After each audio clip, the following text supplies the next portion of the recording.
Let's take some tests. Okay, it's been 5 minutes. So looking at the first response test, it is definitely much less of a line today.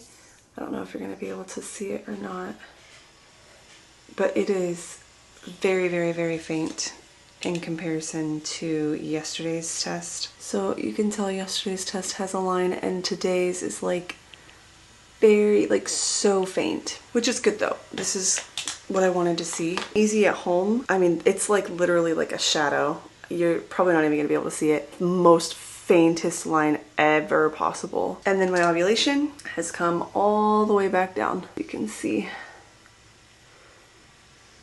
Yeah, 0.15. So I think we're back at baseline as far as my LH goes. As I've said, is that everything will kind of come back down, go negative, and then we'll see it come back. A lot of women say that it comes back at 10 DPO, which will be tomorrow morning. So fingers crossed. Well, I did another test around, I think it was like 10:30, because it was my second morning urine. I went ahead and did a LH test and a pregnancy test with my second morning urine. The pregnancy test is like negative. Like I don't see even a shadow on this one. This is the bottom one down here. So like up here, this was yesterday's, you can kind of see a shadow, and then a little tiny bit, and then this morning's urine, and then the second morning urine, okay? Do you see that? Like, nothing. This morning's LH test, this one down here, 0.15, you can see that line has been staying very, very faint. Well, I just took the reading of my second morning urine on my LH, and it's a 0.83.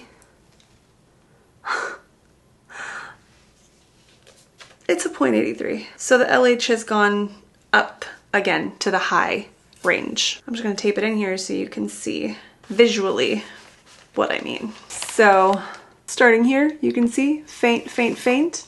Second morning urine, dark. That is considered a 0.83 and considered high. I'm not getting excited. I'm not getting excited. That's just interesting, right? That's just interesting to see, because we have been consistently low. I mean, low, low, low. Even so much to like 0.15 this morning. And now we're at a 0.83. On top of that, another interesting thing that has happened is my chart. So this is my basal body temperature and my LH. So there was a drop here in my body. My body basal temperature went way down, then it came way up, it came back down, and now this morning it is way up again. Oop. And now my LH is way up as well. I'm not gonna get too excited. I'm not gonna get excited at all. I don't wanna get excited. I'm just saying, it's interesting. Don't get excited. Don't get excited. Don't get excited. The second test I took was even more faint than the first one. For my first, I did end up taking a first response, but it's even more faint. The bottom one is the second one. And I don't know if my camera is even gonna focus. Is it focusing any at all? So you can see the line in the first one, that second line. The bottom one, it's like barely, barely, barely, barely, barely, barely a line. The next couple of days will really show us what's actually happening in my body. I think it's very interesting that my LH has gone back up. Very interesting, because it was very much way down and now it's back up. So I'm not gonna get excited. I'm not gonna get excited. This is all just for science, but I'm just saying it's very interesting. I have not used the restroom for 4 hours, and I figured this is a good time to go ahead and take my final nighttime test and see where it's all reading. I did go ahead and get a different brand of test, so I'm curious to see what it looks like on this one. Wandfo? I don't know, I've never tried this one before. This is the first time I'm trying this brand, but it's supposed to be like super, super sensitive. So I'm just curious what it's gonna look like compared to the easy at home ones. I've heard that these tend to not be as sensitive and need a lot more HCG, so just sciencey things. Wanfo looks completely negative, like not even a hint, maybe a hint of a line, but like no. That is like very, very well negative. Easy at home, I feel like I might be seeing an indent line because I can still see the shadow there, but maybe I'm seeing an indent line. You let me know. What do you think? I think it might be an indent because that looks very negative. And then as far as my LH goes, it is definitely back down again. So I don't know what that random spike was. This is what the chart is looking like. I don't really get it. I don't understand it. I'm not even gonna pretend to understand it. No idea. Okay. For my own sanity, I'm just gonna take one of these. I have 42 seconds left on my timer, so I'm gonna go ahead and take that. Maybe, oh, I don't know. There's like a shadow of a line in there, but I think I can call that one as like a negative, like a true negative. I don't know. I hate not knowing. Good morning. It's 10 DPO. Let's take some test. We'll start with first response.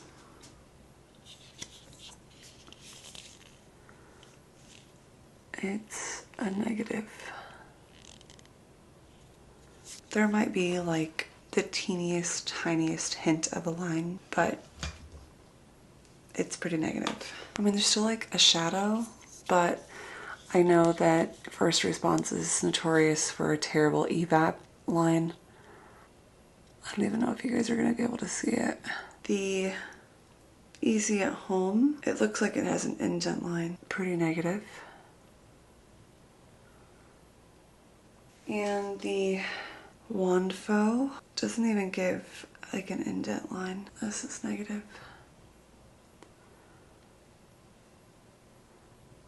And it looks like my LH is back down too. Saying that this test is 0.18. Last night it was at a 0.22, so that seems about right. I mean, there is still like a hint of a line there, but it's definitely not darker than yesterday. So yesterday's is on top. I think you can see that one pretty good. And then today's on the bottom. And that is pretty negative, pretty hard to see. We are back. Tristan had an appointment this morning, but we're back home and I'm doing a second morning urine dip. I haven't really drank any water, I haven't eaten anything, so this is gonna be a pretty accurate second morning dip. First response that I took this morning is still staying very, very, not even light. I mean, it's light, but it could be just an indent line. I am feeling a little bit more hopeful though, because a lot of women have shown negative at 10 DPO, 11 DPO, and then 12 DPO is where they actually get their positive. So I'm not counting myself out just yet. I think it's definitely a matter of the hormones in my body too, with the trigger shot and everything. I think now it's like the true test of like getting the trigger out. So yeah, we'll see what these say. Okay, it's been well over 5 minutes and the Wanfo, I feel like it's negative. I feel like I might have a little bit of line eyes going on because I feel like I see something, but I don't think it's anything to really read. I don't know. I don't think there's anything. I mean, there's a shadow of a line. You're not gonna be able to see it on the camera because it's just literally a shadow of a line. Easy at home. I don't know. That one's showing up as -2. Like, I don't know if you're gonna be able to see even the indent, but that one's showing up as negative. But something interesting is that my LH is dark again. So for comparison, first morning urine is going to be the top test from earlier this morning. And then the bottom test is from right now, second morning urine. Much darker, obviously, as you can tell. Don't really know. Kind of want to dip the first response just to see, because it was so faint this morning and my LH was really faint this morning. And now the second morning is giving me like a darker LH. I don't know. I just found it very interesting that the second morning urine is very clearly darker than the first morning was. Like, this LH test is very much darker. And also my temperature is staying up. I didn't set a timer, I'm just kind of eyeballing it. It looks about the same as the first morning urine. Obviously the one that I wrote on is the one from early this morning, and this one is the second one, but I don't know if you're going to be able to see either of them, honestly.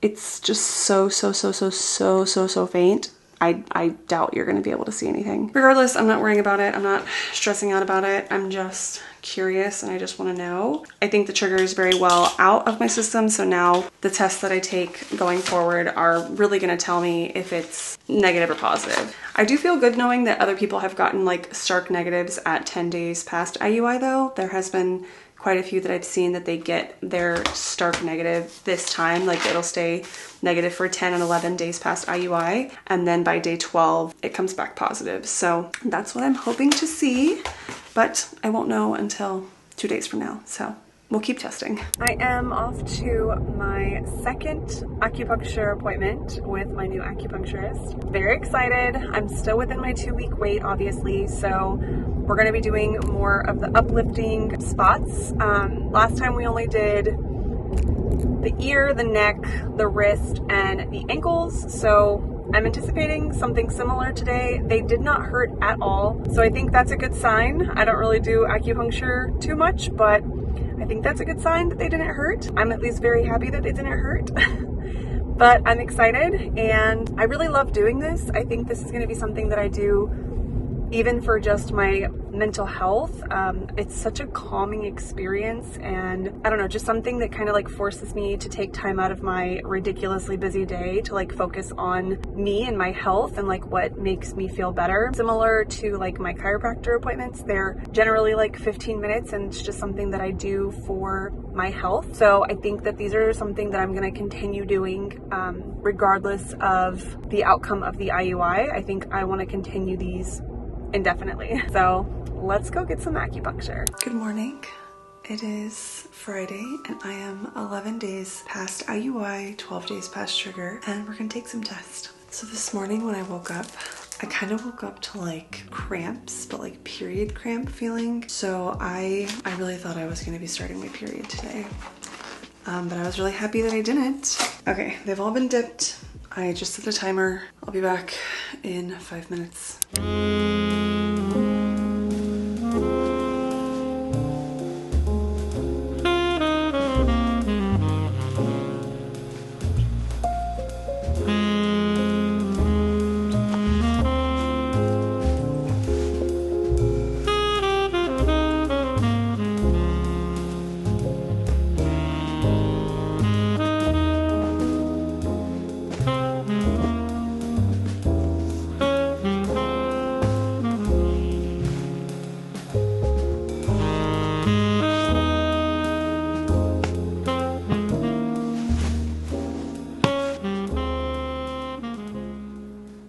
Been 5 minutes. I'm gonna look at the first response first. That's pretty negative. And it might even be the terrible evap line that first response is notorious for. Goodness, I don't know if you're gonna be able to see at all.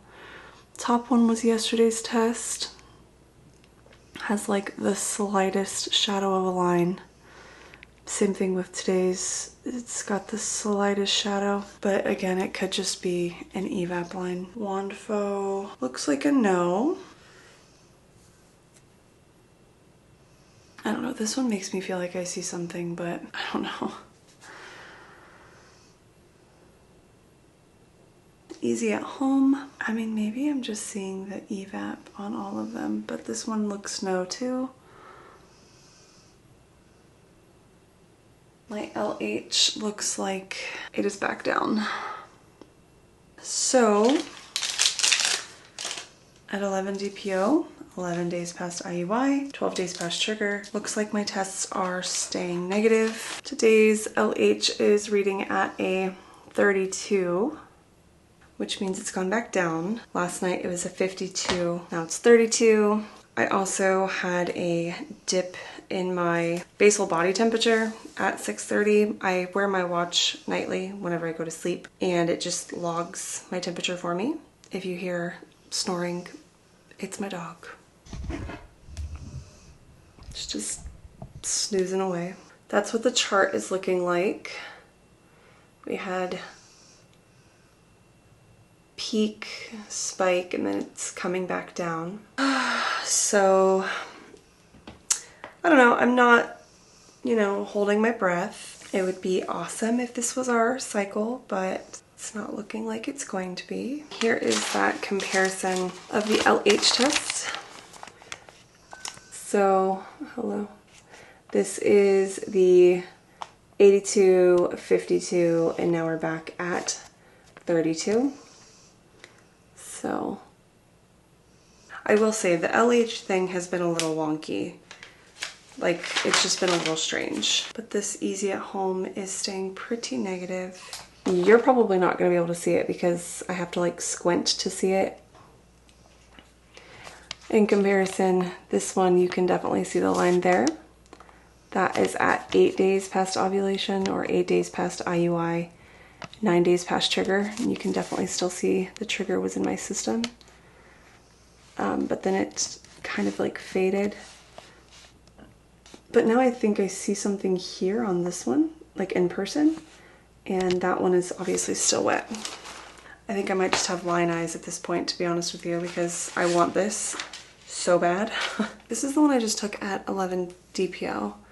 And I have this app where you can like invert the picture to like highlight the lines. And you can definitely see like obviously the negative line, but then look like next to it. Like there is like a shadow of a line there. I'm not trying to get my hopes up. I'm not trying to read into it. Maybe it's an evap line. I don't know. All right, well, it is about noon and I've just been working through the morning. Pretty distracted today because I'm just kind of thinking about my test. I don't know, I still feel like I see like a shadow of a line on the first response, but I even had Tristan look at them and he's like, I'm sorry, Mom, I don't see a line. So I think it's just me trying to have line eyes, but I don't think it's actually lines. I am only 11 days past IUI and 12 days past trigger. So, I mean, it's still early if I am, but I'm not feeling very hopeful. Today, I think it's just kind of weighing on me a little bit that the lines are not getting darker. The lines are not even really coming back. I want to say I see a shadow of a line, but I don't know. Realistically, is that line even there? I don't know. Is it probably just an evap line? Maybe. So I'm just trying to be realistic and kind of curve my expectations and just kind of prepare for what I think is coming. I think I mentioned I woke up this morning with cramping and some back pain, and I fully expected my period when I woke up this morning. So I'm just kind of somewhat anticipating it. It's not supposed to start till Monday, so I've got a few days, but Monday is also the day that I'm supposed to do the blood work to find out for sure. Yeah, and that's kind of how it happened last time too. I got my period the morning of the blood work, so I'm kind of expecting it again. It's hard to stay positive. It's hard to stay positive whenever you want it so bad and it's just like right there, but like still out of reach. It's just, it's literally heartbreaking. I'm just feeling a lot of feelings today. Just feeling a lot of feelings. And that kind of lines up perfectly with like my period too. Just getting emotional right before my period is very regular for me. Irritability, but definitely very emotional is my typical right before my period. So it kind of is right in line with the timeline, but I don't know. I'm trying to stay optimistic. It's just hard. Good morning. It is Tuesday. I thought my blood work was Monday, but it was scheduled for Tuesday. I just got back to confirm that I indeed did not conceive this month, but I already knew that I hadn't because my period came yesterday. They just like to check to make sure that your levels go all the way back down to where they're supposed to go. So I still had to go in for blood work today, even though I started my period yesterday. So that's what I did.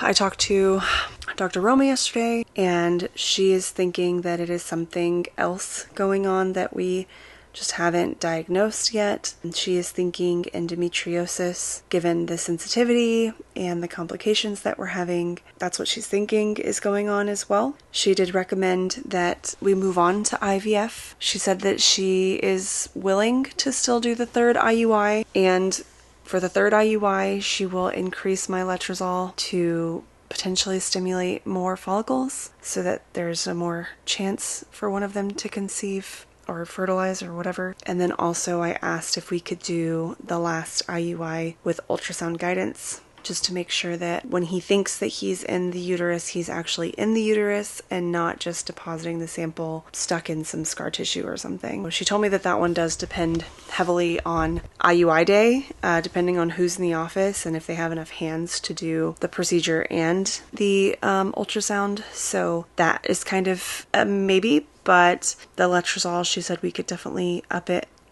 to get more follicles to grow. So that's probably what we're going to do for the third and final IUI. But like I said, I don't think I want to do that right now. One, for my mental health, this second round really hit me this time. The first time I felt like it was a little off with the timing and everything, so I was skeptical that it was going to work anyway. This time I felt like everything was perfect, and so I guess I allowed myself to get a little bit higher hopes, because in my mind I was like, well, this is what we need. If it's a cervix issue, like, this fixes the cervix issue, like, this is what we need. So I think I just allowed myself to get a bit more excited the second round when I saw those tests continuing to come back negative. It really hit. Like, it really hurt. It's been a lot the last couple of months. It's been a lot in general. I mean, let's be honest, I haven't just been on this for the last 2 months. Yes, the last 2 months have been the procedures, but this has been going on since December when I decided to go back on this journey. So it's been a lot. It's been a lot. We only have one IUI cycle left before we have no other option to move other than to move into IVF. I think I've mentioned before, but my doctor is only comfortable with 3 IUIs because of the amount of times that I've been on Letrozole. So truly, I only have one more shot at this with IUI, and then we have no other option but to do IVF. And if you're not new to my channel, you'll know, 1, me and needles are not best friends. I know I can do it, but 2, it is just, it's so much. It's so much. And I just don't know if I want to do that to myself. And it doesn't even guarantee a baby. That's the thing that I just have to remind myself, and have to remind, like, my family members and people who ask, like, oh, why don't you just do, oh, why don't you just? It's like, it's not just a why don't you just. It's a, you could try. Because it doesn't guarantee a baby. There are many women who go through multiple transfers and they don't stick. So I'm just trying to be real with it.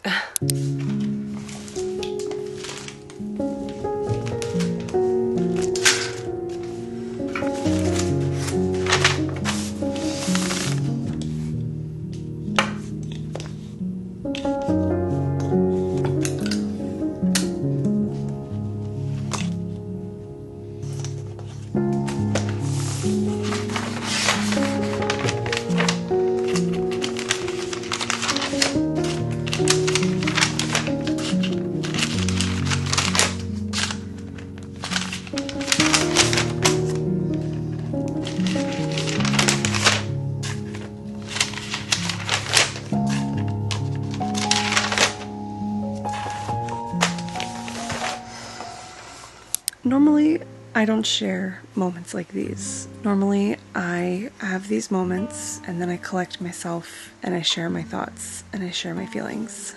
But I think it's really important, especially on a journey like this, to share the vulnerability and the realness of this journey. Since Saturday, which was 12 days past IUI, when my test theoretically should have been starting to show positive if I was pregnant, I have been just feeling very low. I've been feeling very just low. I don't know how else to describe it. Like, I could cry at any second. And there's a hurt in my heart again whenever I see babies. It sucks. It sucks a lot, because I had gotten to a place where I was, I don't want to say over that, but I I was okay with it. I feel like especially because of secondary infertility, so many people are so quick to say, well, at least you have one. At least you have the one you have now. Which, of course, thank God I have my son, and thank God I was able to have a baby, because some women aren't even able to do that. But it still hurts. And even more so maybe because I know my body can do it. It's done it. But for whatever reason, now it's not. So not only is it like, why not? But like, why in general? And that messes with your mind so much. I feel like I keep going back and I keep thinking about like almost to the extreme, like maybe if I get pregnant, I'll die, or maybe the baby won't be healthy, or just the most dramatic things go through your mind to try to rationalize why this is happening. There's no rationalization that can be made. There's no one thing that can say to make you think, oh yes, that's the reason, that's okay, because it's never going to be okay. This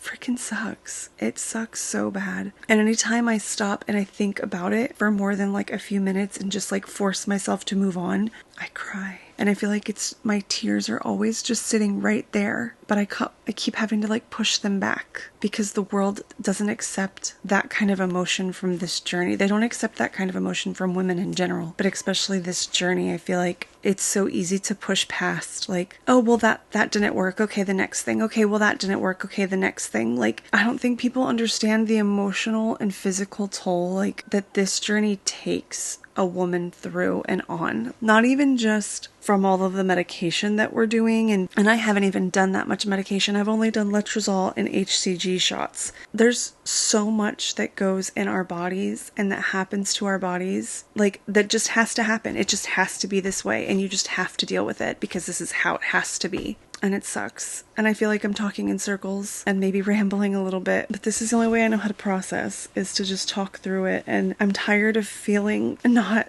like myself. And I know that part of it is because I'm on my period, and I'm trying to remind myself that. And I'm trying to like hold space for my emotions, but at the same time, like, I don't want it to overtake me. I was in such a bad place on Saturday. Like, I have cried that hard only a few times in my life. And one of them was when I found out that my father had cancer and that he was given a timeline for his life. That's the same, like, emotion I felt in the cry that I felt on Saturday. And I feel like since then, it's just been sitting, like, right there. But I keep having to, like, you know, now's not the time you have to go to work. Now's not the time you have to go to a birthday party. Now's not the time you have to be who you're expected to be. And that's really hard to do. It's really hard. I'm not the one to film myself crying for attention. I just want anyone who's going through this to know that you're not alone. Because right now I feel very alone. And I have my family supporting me, and my friends supporting me, and my husband supporting me. And I appreciate everybody, and I love everybody. There's just this, like, I don't even know how to describe it. It's like an emptiness almost. And I haven't felt this in a really long time. And I didn't think that I was going to feel like this again. But here we are. My brain always goes to, like, how can we fix this? How can I make this better? What can I do to change what's happening right now? And I feel like I need to let that go. Because, like, I don't think I can fix this right now. I think I just need to, like, live through it. And, like, I have to let my body process it instead of, like, pushing it down and forcing it down and holding these expectations of myself to be this strong person that everybody keeps telling me that I am, that I'm so strong and that they know I can do this. And I am strong and I know I can do this, but sometimes I feel so broken. I don't know what my next steps are going to be. I know that I need to take a break. I need to allow myself to process and to grieve, because I don't think I'm letting myself do that right now. And maybe next month or 2 months from now, we'll have a more concrete game plan. I just know that right now I can't force myself to continue this journey the way that I am right now.